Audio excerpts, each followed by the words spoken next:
তিলজলায় অগ্নিকাণ্ডের ঘটনায় সম্পত্তি ভাঙার উপর অন্তর্বর্তী স্থগিতাদেশ, মামলার নিষ্পত্তি না হওয়া পর্যন্ত স্থগিতাদেশ দিয়েছে আদালত। তবে ওখানে কোনো কারখানা চালানো যাবে না। পুরসভা এবং পুলিশ আইনানুযায়ী প্রক্রিয়া চালাবে।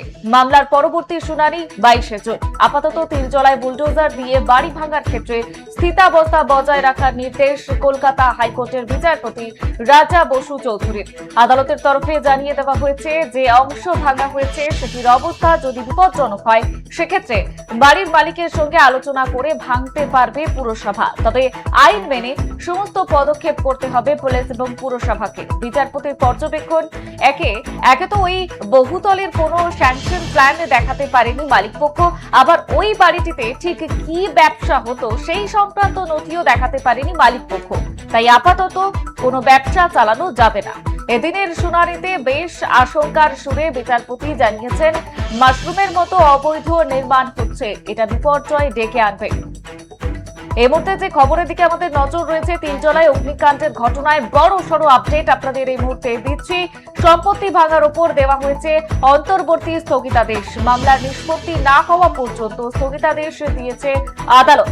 ওখানে কোনো কারখানা চালানো যাবে না। পুরসভা এবং পুলিশ আইনানুযায়ী প্রক্রিয়া চালাবে।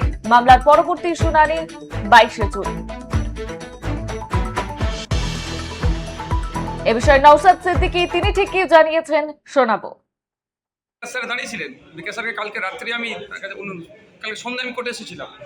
বিকাশ স্যারকে অনুরোধ করেছিলাম যে বিকাশ স্যার তিনি দাঁড়িয়েছিলেন এবং যে এফএম যে অ্যাডভোকেট করেছিলেন তারাও ছিলেন, সামিন তারাও ছিলেন। কোর্ট একদম সরাসরিভাবে বলেছে এরকম হয় না।